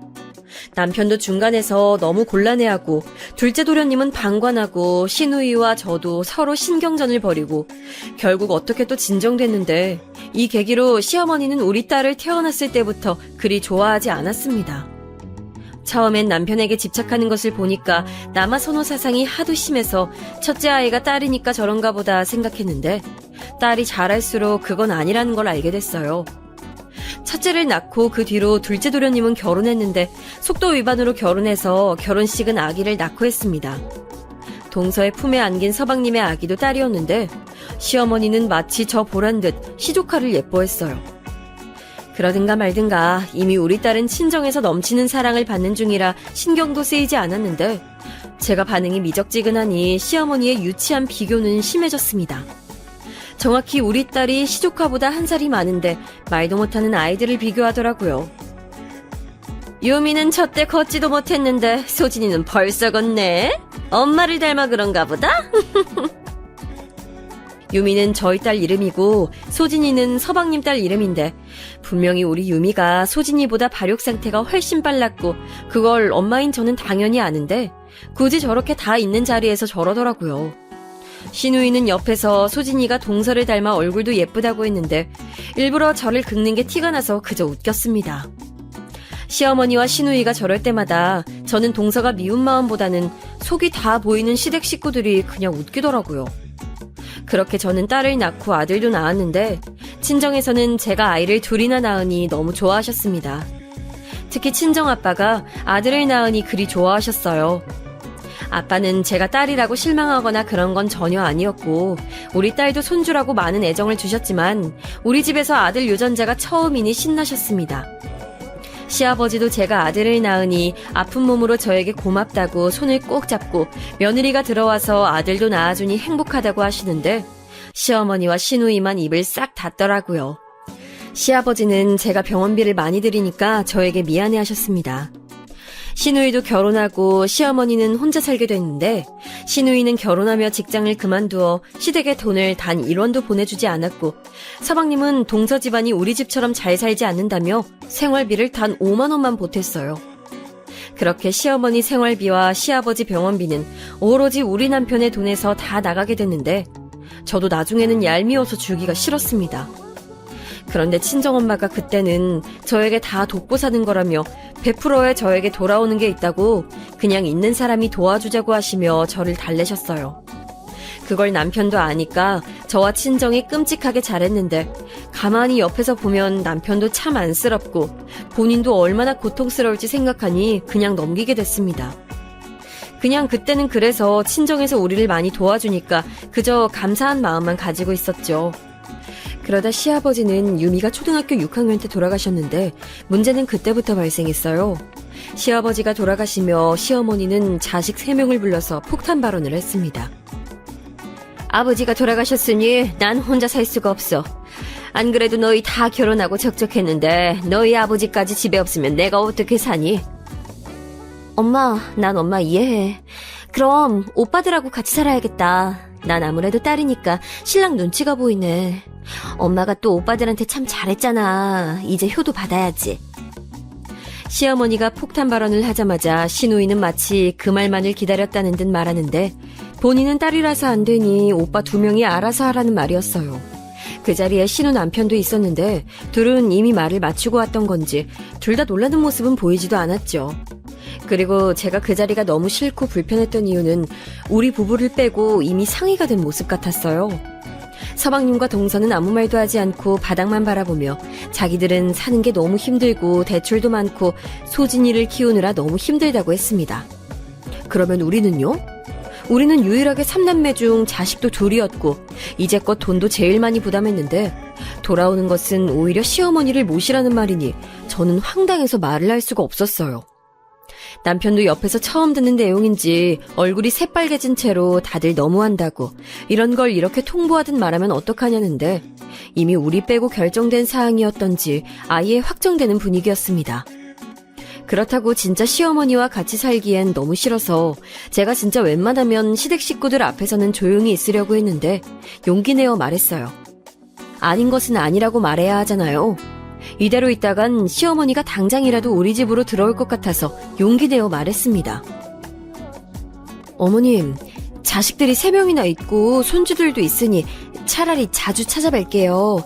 생활비도 그대로 드릴게요. 아니, 친정 부모님과 상의하고 더 드릴 수 있으면 그렇게 할게요. 나는 도저히 혼자 살 자신이 없다. 안 그래도 외로운데 너희 시아버지도 돌아가셨으니 집안 적적해서 어떻게 사니? 어떻게 안 되겠니? 내가 애들도 많이 봐주고 도와줄게. 언니, 너무 대놓고 거절하면 어떡해요, 민망하게.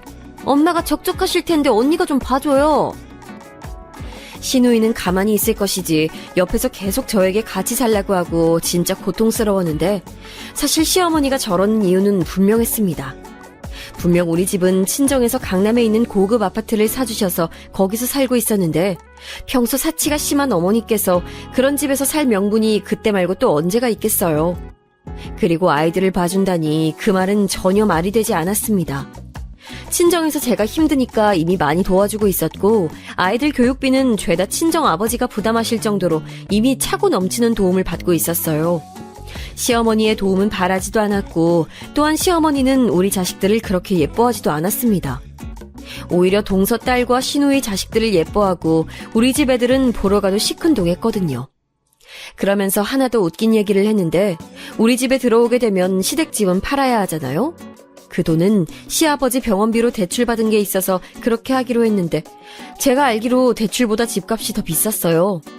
시어머니와 같이 살고 싶지도 않았지만 만약 살게 되면 그 남은 돈은 당연히 우리한테 줘야 한다고 생각했는데 갑자기 서방님이 자기들 형편이 안 좋아서 힘들고 어려워서 도저히 살 수가 없다고 남은 돈을 달라는 거예요.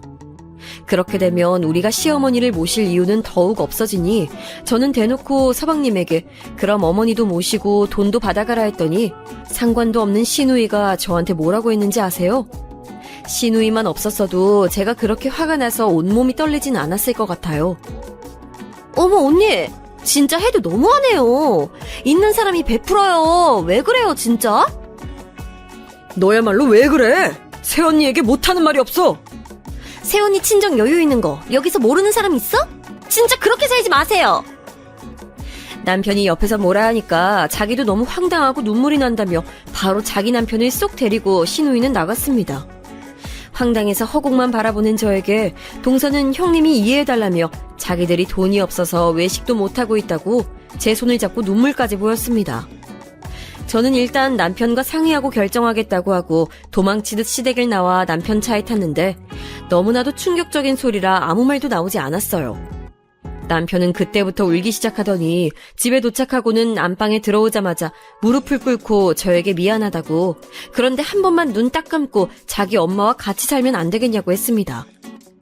머리가 너무 아파서 두통약 2알을 먹고 잠을 자려고 누웠는데 너무 머리가 아파서 약이 효과도 안 들고 결국 뜬 눈으로 밤을 새우게 됐어요. 그렇게 친정에 가서 하소연하며 나는 도저히 시어머니와 같이 살 수 없을 것 같다고 울며 말했더니 친정 부모님도 이건 아니라고 통보하듯 그러면 어떡하냐고 화가 나셨습니다. 결국 저는 반대의 의미로 친정에서 며칠 살았는데 남편은 매일 친정으로 와서 죄송하다. 그런데 한 번만 허락해달라 울며 싹싹 빌었어요. 아버지가 돌아가신 직후라 지금 식구들이 티를 내지 않아도 상심이 크다고 이해해달라고 하니까 엄마는 또 외할아버지 생각이 나신 건지 저에게 슬며시 일단 살다가 무슨 일이 생기면 그때 생각하자고 하더라고요. 시어머니를 포함한 시댁 식구들은 꼴도 보기 싫었지만 남편은 분명히 저에게 잘했었고 시댁 일만 빼면 저에게는 최고의 남편이었습니다. 저한테만 잘했던 건 아니고 남편은 아이들한테도 잘해서 아이들은 남편이 퇴근할 시간만 기다릴 정도였어요. 그렇게 저는 결국 시어머니와 같이 살게 됐는데 예상대로 시어머니는 저에게 사사건건 관심이 많았습니다. 저는 서울 토박이고 친구들도 다 주변에 있어서 모임이 많은 편이에요. 그래서 일주일에도 몇 번이나 나가서 친구들과 모이고 아이들 친구 엄마들하고 만나서 교육 얘기도 하고 대화를 하는 시간이 많습니다. 그런데 시어머니는 제가 그렇게 나가니까 본인과 놀아주지 않는다고 시누이에게 전화해서 외롭다고 했었나 봐요. 시누이가 저한테 연락이 와서 언니 힘든 건 알지만 자기 엄마한테 신경을 써달라고 했습니다. 그렇게 걱정되면 본인이 엄마를 모시고 살던가 절대 그러진 않으면서 저에게 시어머니가 어떤 요리를 좋아한다고 굳이 얘기하는 시누이가 얼마나 미웠는지 몰라요. 시어머니는 또 우리 집 살림에 손을 많이 댔는데 저는 특히 부엌에 예민하거든요. 어느 정도 신혼이 지나고는 친정엄마가 제가 걱정된다며 이모님을 보내주신 것도 제가 부엌에 타인이 들어오는 것이 불편해서 오지 말라고 했을 정도였는데 시어머니는 저를 상당히 불쾌하게 했습니다. 그릇 정리도 제가 다 생각이 있어서 선반에 차례대로 정리한 거를 시어머니는 본인 마음대로 꺼내서 정리하고 거기에 모자라서 심지어 아주 비싼 그릇을 깨기도 했어요. 유럽에 가서 사온 아주 비싼 그릇인데 그걸 깨놓고 말도 안 하고 은근슬쩍 넘어가려고 한 모습에 저는 기가 찼습니다. 시누이와 서방님은 잘 사는 편이 아니었는데 시어머님은 우리 집이 본인 집으로 착각했는지 자꾸 시댁 식구들을 우리 집으로 부르곤 했어요. 우리가 아무리 시어머니를 집에 모셔도 우리 집 명의가 시어머니로 바뀌는 게 절대 아닌데 마치 자기 집인 것처럼 행동하는 시어머니가 얼마나 얄미웠는지 몰라요. 엄마, 애들은 어디서 재워? 이불은 어딨어? 애들 재워야겠다. 이쪽 방에서 재워. 이불은 저쪽 방 옷장에서 꺼내. 시누이도 우리 집을 자기 엄마 집으로 하는 건지 집주인인 저한테 물어보지도 않고 자꾸 집안 살림을 건들 때도 시어머니에게 묻고 그러더라고요. 남편이 그럴 때마다 나서서 왜 그러냐 하고 중재하는데도 들은 척도 하지 않는 시어머니와 시누이를 보고 얼마나 기가 막혔는지 모르겠습니다. 그러다 보니까 저도 사람인데 당연히 시어머니에게 잘해주고 싶은 마음이 들지 않았어요. 그리고 아이들이 크며 자꾸 시어머니와 더 부딪히게 됐는데 시어머니는 같이 사는 우리 딸과 아들보다 시조카인 소진이를 더 예뻐하셨습니다. 저는 개인적인 감정으로 소진이를 미워하거나 그러지 않아요. 똑똑한 조카라서 오히려 기특하고 평범한 집안에서 우등생으로 공부하는 게 대단하다고 생각합니다. 그런데 시어머니는 자꾸 우리 유미랑 소진이를 비교해서 유미가 대놓고 저에게 불편하다고 할 정도였어요. 그리고 그 비교는 우리 유미가 대학에 입학하고 더 심해졌습니다. 정확히 말하면 유미는 어려서부터 공부에 흥미가 없었어요. 저는 엄마 마음에 유미가 공부를 잘했으면 살기 편하니까 어릴 때부터 사교육을 많이 시켰는데 유미는 전혀 관심을 보이지 않았죠. 그래서 저도 어느 순간 유미에게 공부를 시키지 않았고 예체능 쪽에 관심이 있을 수도 있으니 활동도 많이 시키고 경험을 많이 하게 해줬어요. 유미와 단둘이 여행도 많이 다니고 미술, 음악, 체육 등 흥미가 있으면 주저하지 않고 시켜줬습니다. 확실히 유미는 공부 쪽에 재능이 없었고 본인의 관심도 크지 않아서 저와 남편은 그럴 수도 있다며 유미를 존중했어요. 그래도 유미는 대학에 입학은 했는데 딱 입학식을 하고 2주 만에 자퇴했습니다. 남편과 저는 처음에 그 소리를 듣고 당연히 놀랐는데 유미가 결연하게 우리한테 눈을 똑바로 뜨고 이렇게 다니면 시간도 버리고 돈도 버리고 자기 인생도 버리게 되는 거라고 말하니까 반대하지 않았어요. 유미는 그렇게 자유롭게 유럽으로 장기 여행도 가고 자기가 어떤 것에 흥미가 있는지 알아보기 시작했습니다. 저는 그런 유미가 기특하기도 하고 한편으론 자기 주관이 확실해서 멋있고 부럽기도 했어요. 그런 우리 딸의 인생을 저는 인정하고 응원했는데 반면에 서방님과 동서딸인 소진이는 공부에 재능이 있었습니다. 안타까운 이야기이긴 하지만 사실 동서네가 그렇게 형편이 좋은 편은 아니었기 때문에 소진이처럼 우등생을 키우기엔 살짝 부족했어요. 그런 소진이와 우리 유미를 밥 먹듯 비교하던 시어머니는 미웠지만 아이가 무슨 잘못이 있겠어요? 남편과 저는 상의 끝에 영재학원에 다닐 수 있게 지원해줬습니다. 동서와 서방님은 우리 부부에게 미안하다고 고맙다며 눈물을 보일 정도였어요. 당연히 저도 신우이처럼 만약 서방님이나 동서가 저한테 얄밉게 하거나 그랬으면 지원을 안 해줬을 텐데 살짝 눈치가 없는 동서는 가끔 저를 당황하게는 해도 사람이 밉지는 않았기 때문에 좋은 마음으로 지원해줬습니다. 소진이도 제가 친정부모님 인연으로 아는 분을 통해 미국 유학을 도움을 주었더니 저에게 고맙다고 말해서 뿌듯한 마음으로 도와줬어요. 그런데 시어머니는 그것도 모르고 매번 들으라는 식으로 소진이와 유미를 비교했습니다. 옛날 사람이고 시어머니니까 제가 참으려고 해도 정도가 심해지더라고요. 어머니, 각자 잘하는 게 있는 거죠. 너무 그러지 마세요. 유미도 자기 인생 잘 살고 있어요. 원래 공부는 엄마 머리라는데 우리 둘째 며느리가 얼마나 똑똑하면 저러겠니? 소진이 예뻐 죽겠다. 매번 저런 식으로 나오니까 저는 시어머니와 더 얘기하고 싶은 마음도 들지 않았습니다. 그러다 우리 딸이 하고 싶은 게 생겼다고 저에게 그러는 거예요.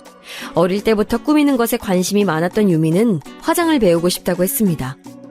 저와 남편은 뭐라도 하고 싶은 게 생겨서 다행이라고 생각하며 유미를 적극적으로 지원해줬어요.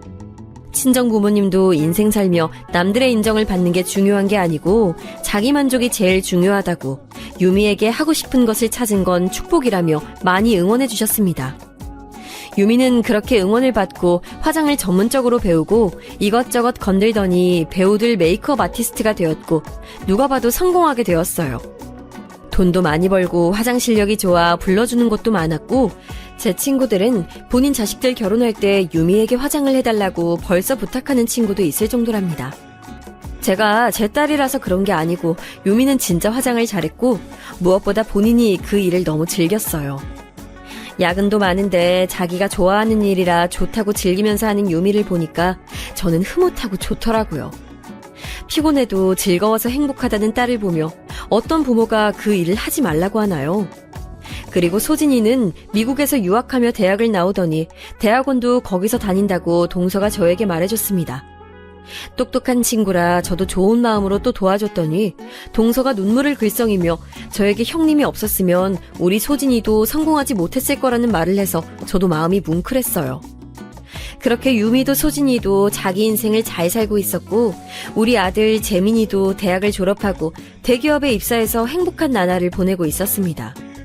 저도 아이들이 다 성인이 되니까 다 키웠다는 생각도 들고 잘 자란 우리 아이들이 얼마나 자랑스럽고 뿌듯했는지 몰라요. 그러다 우리 유미 생일이라 가족끼리 파티를 했던 날이었습니다. 남편과 저 그리고 유미와 재민이와 시어머니가 같이 모여서 축하하는 자리였는데 마침 그날이 소진이가 박사학위를 딴 날이었습니다. 저도 그 소식을 들어 알고 있었고 당연하게 축하했는데 시어머니는 예상대로 소진이와 유미를 비교했어요. 한두 번도 아니고 그날은 게다가 유미의 생일이었는데 굳이 비교하는 시어머니의 모습에 저는 그동안 참았던 게 드디어 터져버렸습니다. 적당히 해야지 유미 얼굴을 볼 때마다 그러니까 엄마로서 도저히 넘길 수가 없었어요. 우리 딸은 제가 지켜야 하잖아요. 소진이는 박사인데 네 딸은 왜 그러냐? 고등학교만 나와선 성공 못해. 유미야, 지금이라도 안 늦었으니 대학 가라. 어머니, 그만하세요. 한두 번도 아니고 왜 그러세요? 그것도 오늘 유미 생일이잖아요. 너 지금 시어머니에게 소리 지르니?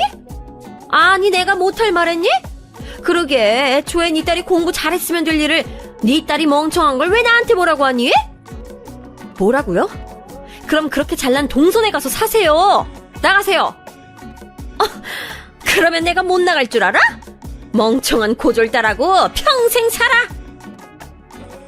시어머니는 의기양양 일어나서 가겠다고 하고 우리 집을 나갔습니다. 유미는 옆에서 울고 있고 저는 달래면서 네 잘못이 아니니까 걱정하지 말라고 했어요. 생일인데 저런 막말을 들은 우리 유미가 너무 안쓰러웠습니다. 축하를 받아야 하는 날에 비교를 당하니 그걸 어떤 엄마가 보고 있나요? 당당하게 끝까지 저에게 고조를 운운하며 나간 시어머니를 남편이 따라 나갔지만 시어머니는 됐다고 남편을 뿌리치고 그대로 동선의 집으로 갔다고 남편이 말했습니다. 남편과 싸울 준비를 미리 하고 있었는데 남편도 매번 시어머니가 우리 자식들을 비교하고 무시하는 것을 저보다 더 싫어해서 아무 말 없이 그날 밤은 지나가게 됐어요. 그리고 다음 날이 됐습니다. 밤에 동서에게 연락이 올 줄 알았는데 안 와서 의외라고 생각했는데 남편도 서방님께 연락이 오지 않았다며 출근했어요. 점심때로 기억하는데 저는 집에서 친정엄마에게 전화해서 이 사건을 얘기하고 있었을 때였습니다. 초인종 소리에 나가보니 시어머니가 와 있더라고요. 저는 무시하고 엄마에게 마저 전화하는데 문을 두드리며 열어달래서 열어주지 않고 초인종으로 대화를 했어요. 무슨 일이세요? 저 어머님하고 할 말 없어요. 동선의 집으로 가서 사세요. 그렇게 동선의 집하고 우리 집하고 비교할 땐 언제고 지금 왜 오셨어요? 내가 미안하다. 이제 안 그럴 테니 문 열어다오. 싫은데요? 어머님 들어오면 또 우리 애들 무시하고 동선애랑 이간질 할 거잖아요. 저는 사실 왜 시어머니가 온 줄 몰랐어요. 근데 진짜 시어머니는 단 1초도 우리 집에 같이 살기가 싫었습니다. 시어머니는 급기야 울며 서방님 집에 갔더니 동서가 잘 방이 없다고 쫓아냈다며 저에게 문을 열어달라고 하더라고요. 저는 그 소리를 듣고 눈치 없는 동서가 이번에 큰 건을 했다고 생각하며 밖에 있는 시어머니에게 말했습니다. 아니요? 우리 집도 방 없어요. 그러면 그렇게 대단한 소진이네 집에 가서 자세요. 내가 미안하다고 하잖니. 이제 유미랑 소진이 비교 절대 안 할게. 그렇게 말하고 저는 그대로 아무리 초인종이 울려도 들은 척도 하지 않았어요. 시어머니는 밖에서 계속 문을 두드리고 난리쳤지만 저는 1시간을 기다렸습니다. 그동안 동서에게 연락하니 왜 자기 집으로 왔는지 모르겠다고, 본인은 그냥 이 일에서 빠지겠다고 알아서 하라는 동서의 말을 들으니 갑자기 너무 웃기더라고요. 저렇게 본인이 쫓겨나서 찾아가도 동선에는 눈 하나 깜빡 안 하는데 뭐가 그리 예쁘다고 우리 딸과 소진이를 비교했던 건지 기가 찼습니다. 남편에게 전화해서 네 엄마 우리 집 앞에 있다고 하니까 급하게 퇴근해서 오더라고요.